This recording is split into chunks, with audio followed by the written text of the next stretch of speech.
Chabi Onka, bonjour. Bonjour, monsieur Agoy. Je rappelle que vous êtes enseignant du primaire dans la commune de Kéro. Merci beaucoup d'avoir accepté de partager avec nous ce matin votre état d'esprit et vos préparatifs concernant justement la rentrée scolaire prévue pour lundi prochain. La rentrée, c'est justement dans quelques jours, monsieur Onka. Avant d'en parler, lundi, c'était déjà la pré-rentrée. Je veux parler de lundi dernier. Dans quelles conditions avez-vous effectué, monsieur Onka, cette pré-rentrée-là? Merci beaucoup, monsieur Agoy. Et une fois encore, je vous salue. Et je salue également toute l'équipe de Canal 3. Effectivement, depuis le 9 septembre passé, le lundi passé, nous avons démarré la semaine de la pré-rentrée. Et je crois que ici, dans la commune de Kéro, tout se passe très bien et tout s'est bien déroulé. Puisque dès le lundi, déjà, on a senti les portes des écoles ouvertes dans la commune de Kéro.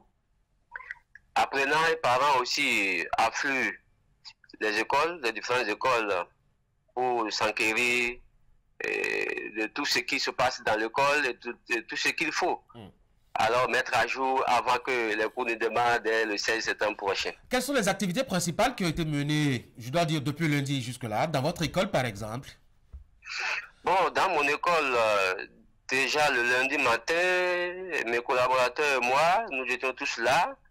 Les apprenants sont venus, certains parents aussi sont arrivés. Et en principe, dans cette première journée, selon le calendrier que le ministre de l'enseignement maternel et primaire a sorti, nous devons tenir un conseil des maîtres, conseil des maîtres.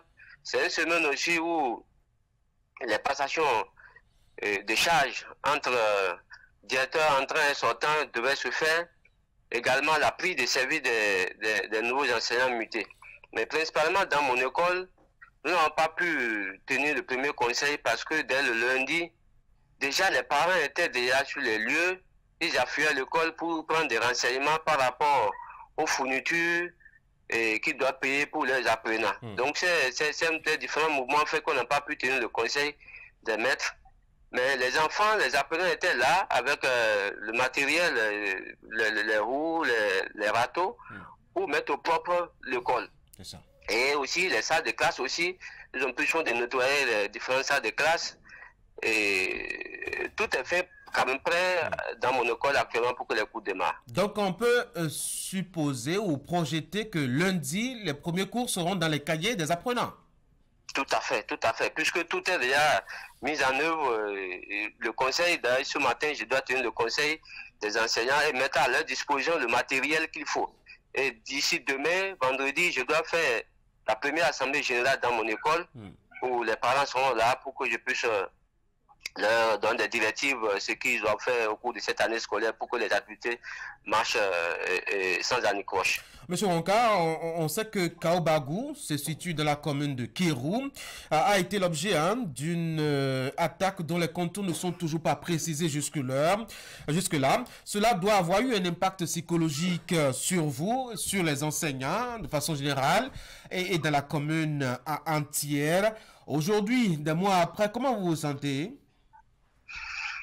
Oh, merci beaucoup, monsieur Agoy. Il faut dire que pendant cette période, effectivement, tout le monde était touché, enseignants, parents, apprenants, et c'était vraiment la frayeur totale. C'était vraiment, tout le monde vraiment avait peur. C'était de la psycho totale durant cette période.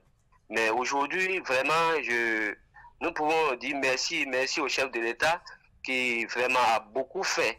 Il a beaucoup fait parce qu'il a mis un dispositif sécuritaire dans l'arrondissement de Kabagou et qui aujourd'hui a permis aux parents, a permis aux apprenants et aux enseignants de vaquer à leurs occupations sans crainte.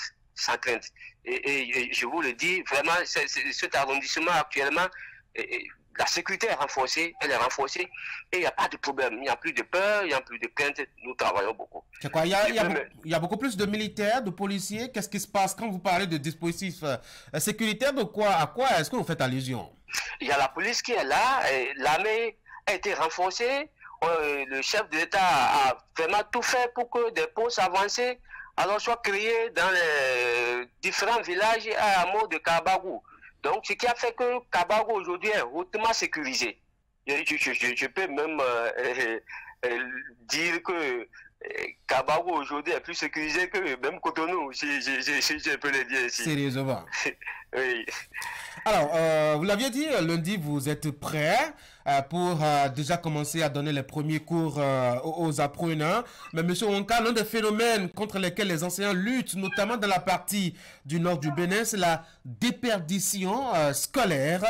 Comment cela se vit-il ou cela se vit-elle à Kéru?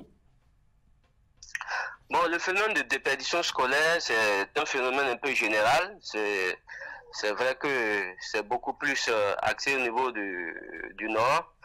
Mais il faut dire que depuis ces dernières années, ce phénomène est en train d'être réduit totalement. Et je crois qu'avec le temps, nous allons peut-être avoir zéro comme déperdition scolaire.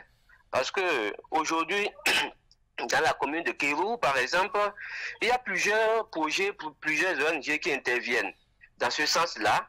Et vous voyez aujourd'hui avec le projet Suède que le gouvernement a mis en place pour accompagner les filles et pour leur scolarité. Aujourd'hui, on constate que les filles sont motivées, elles restent toujours à l'école.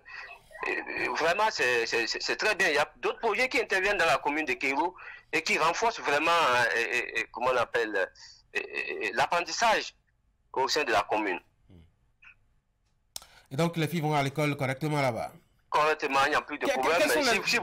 Si vous allez même dans les différentes écoles, vous allez constater que l'effectif des filles même dépasse l'effectif des garçons, M. Agoy. Et quels sont les autres problèmes de l'école qui sont propres à Kéru?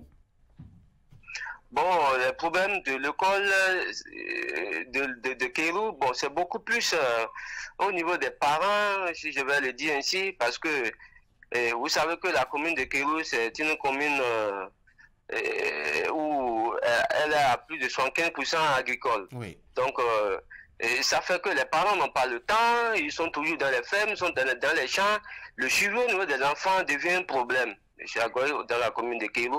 Parce que vous imaginez un parent qui se lève le matin très tôt, il va au champ, et les enfants sont à la maison, ils doivent aller à l'école, ils sont seuls, ils prennent les cours, ils reviennent à la maison.